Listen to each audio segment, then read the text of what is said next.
En 1954, el psicólogo estadounidense Abraham Maslow escribió un libro que se llamó Motivación y Personalidad. En toda su teoría, él es un estructuralista, un humanista estadounidense que se lo conoce como el tipo de estudios que se hizo como la tercera posición frente al conductismo y el psicoanálisis. En ese libro, el concepto más conocido que tiene es uno de los capítulos del libro, que es una teoría de la motivación humana, donde desarrolla el concepto de la dinámica y la jerarquía de las necesidades y su famosa pirámide.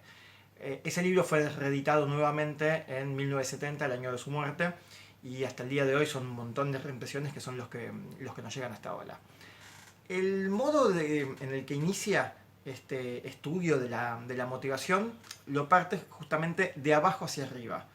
Plantea que todos los estudios sobre la motivación nacen, digamos, como que el inicio son las necesidades fisiológicas y las caracteriza sobre todo como, por un lado, las que tienen que ver con la homeostasis. Homeo, digamos, como sangre, estasis, equilibrio. Entonces, todas las cuestiones que hacen al equilibrio en la sangre, como por ejemplo, no sé, el equilibrio de la sal, del agua, el oxígeno, proteínas, calcio, incluso, no sé, algún otro tipo de hormona. Y reconoce, ¿sí?, la tendencia que tenemos a equilibrarnos. Digamos, él durante todo el libro va a establecer como que el estado correcto es un estado sano del ser humano y que lo que deberíamos hacer, lo que él observa que pasa en sus sujetos de estudio es la tendencia a equilibrarse para mantener ese equilibrio. También señala el concepto de apetito como esa tendencia a buscar satisfacer esa carencia del cuerpo. Que es una guía, digamos, que nos va a ir marcando el camino. Además de las necesidades fisiológicas de homeostasis, también reconoce otras como, por ejemplo, que el autor señala que no está probado que tengan que ver directamente con el equilibrio en sangre, pero sí son fisiológicas, sí son necesidades de las más básicas que tenemos, como por ejemplo la necesidad de sueño, de sexo o incluso de algún tipo de actividad de emoción en ese sentido. Esos son como que la parte más baja de su análisis, más pura, y que hacia el final del video voy a dar un poco mi postura, las coincidencias o no, pero él los reconoce como que son grandes aspectos de toda la humanidad, que incluso en sociedades con distintas culturas, en este punto somos todos iguales o bastante semejantes. Con estas ausencias de algunos de estos equilibrios, algunas de estas carencias en estas necesidades, lo que señala el autor que, por ejemplo, cuando el individuo tiene hambre, ¿sí?, empieza a todo su ser se orienta hacia satisfacer el hambre. Toda su conciencia tiene que ver con el hambre. Su inteligencia, su memoria, sus hábitos, todos están orientados a... los ejemplos más claros son que van a ver que pasa la persona, si está con hambre, pero no apetito. No hambre de la que solemos tener nosotros, hambre de que pasa hambre. Digamos que es la cuestión de vida o muerte, esa hambre fuerte, poderosa que te guía. Incluso, esto sí es muy interesante para entender de lo que él está hablando, que es motivación, cuando señala que para la persona el futuro lo vislumbra desde el hambre, su proyección filosófica de vida. Por ejemplo, para estos individuos con hambre, ¿sí?, su utopía sería un lugar donde haya comida infinita, y su fantasía, por lo menos es lo que dice el autor, lo podemos poner en duda, pero su fantasía es de estos individuos que si se sacía el hambre, ese estado de plenitud, ya no había más problemas, porque es tan inmediato, su nivel de necesidad tan poderoso, tan bajo, tan básico, que hace que todo se estructure alrededor de satisfacer esta necesidad de hambre, de sed, de necesidad de sueño, de cualquier tipo de estos desequilibrios.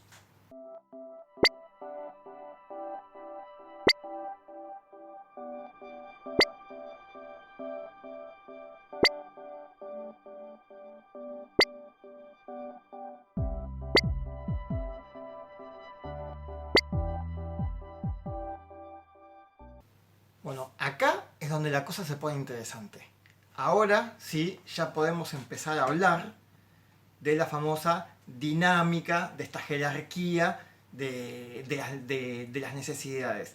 Maslow lo que define es que estas necesidades tienen una jerarquía de prepotencia o de predominio. ¿Qué significa esto?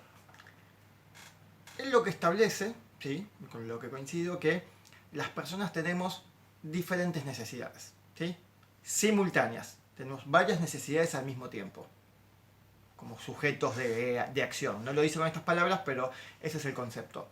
Ahora, lo que él dice es que estas necesidades que tenemos se pueden agrupar en categorías, y que son las categorías, empieza con las fisiológicas, las primeras que les conté, y ahora vamos a poner otras categorías. Pero lo interesante de todo esto es que dice que esas categorías están jerarquizadas, que cuando las que están, las más primitivas, las que están hacia abajo de este orden que tiene, piramidal, solamente cuando están satisfechas tendemos a seguir hacia el estadio siguiente. Acá es donde remarca tanto el concepto de privación que venimos hablando como de gratificación, porque ahora sí pasa a ser interés del sujeto satisfacer esa necesidad. Como dije antes, tendemos a querer satisfacerlas para ver, bueno, cuando están satisfechas, pasamos a los estadios siguientes. La segunda categoría que establece Maslow, digamos, si tenemos las fisiológicas acá abajo, las siguientes son las que él llama necesidades de seguridad. Por seguridad, a lo que se refiere es, desde un lado primitivo, a la seguridad del techo del cazador, o sea, una vez que está que ya cazó el alimento, la cueva, el techo, pero a partir de esa cuestión atávica primigenia, también seguridad, incluso en aspectos mucho más cercanos a nosotros hoy, en nuestra cultura occidental actual del siglo XXI, por ejemplo, la necesidad de tener estructuras de resguardo. Algo cercano a nosotros, por ejemplo, sería esa necesidad de contar con cuenta bancaria, con un seguro de vida, con un seguro de desempleo. Esa sensación de inseguridad que nos genera el mundo y las distintas modos que podemos llevar adelante para intentar satisfacerlas y tener la sensación de satisfacción. Cuanto más nos alejemos, que vayamos subiendo en estos niveles de la pirámide, vamos a ir viendo que más tienen que ver con la cultura, digamos, con un montón de otras cosas que le pasan al sujeto, cada vez menos, más alejado de los impulsos más básicos. Maslow señala mucho a lo largo de toda su obra las patologías de la conducta. Entonces, por ejemplo, señala que una de las patologías frecuentes con gente que sufre de esta cuestión de falta de seguridad en ese sentido son, por ejemplo, las neurosis obsesivos compulsivos y demás, de esa tendencia obsesiva a buscar esa seguridad. Teníamos las fisiológicas, las de seguridad. El siguiente estadio que sigue subiendo en esta pirámide son las necesidades de amor y pertenencia, como la llama.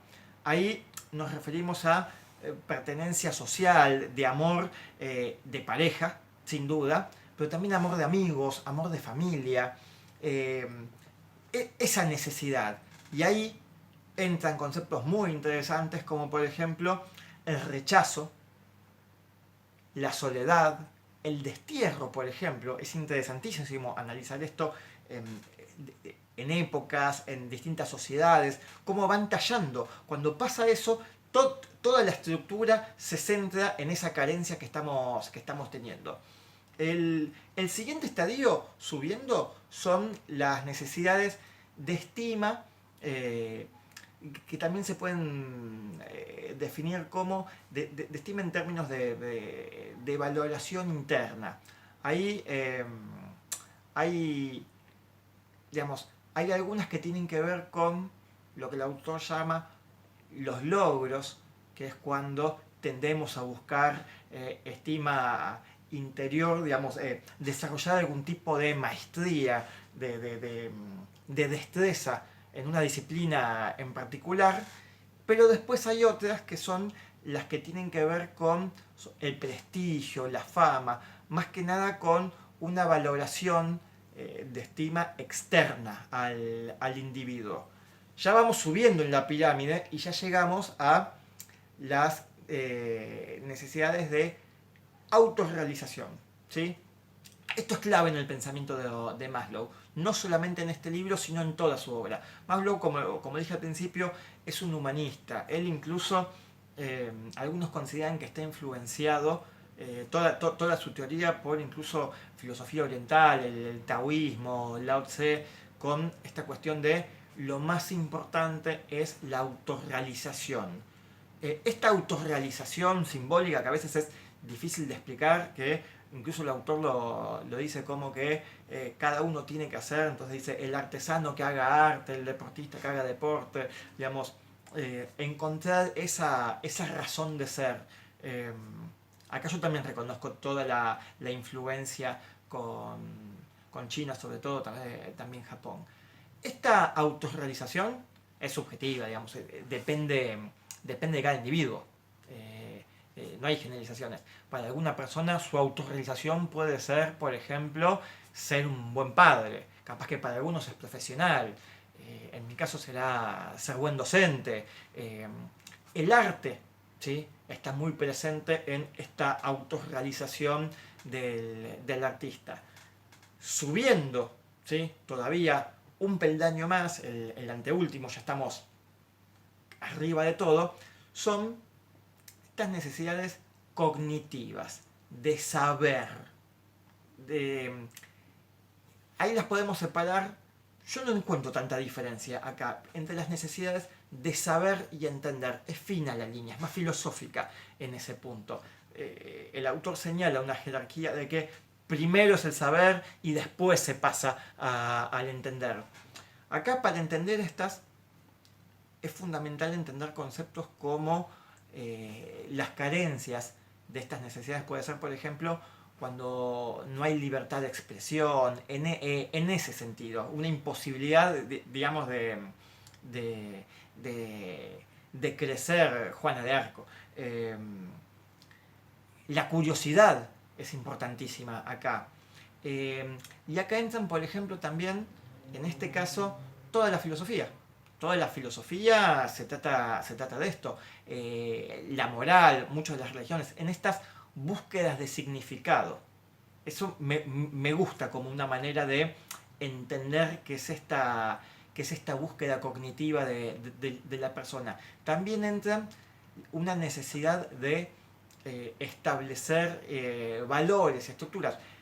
Entendamos que el término estructura Maslow lo menciona más de una vez. Lo mencioné antes cuando dije más hacia abajo la cuestión de seguridad, lo menciona acá nuevamente.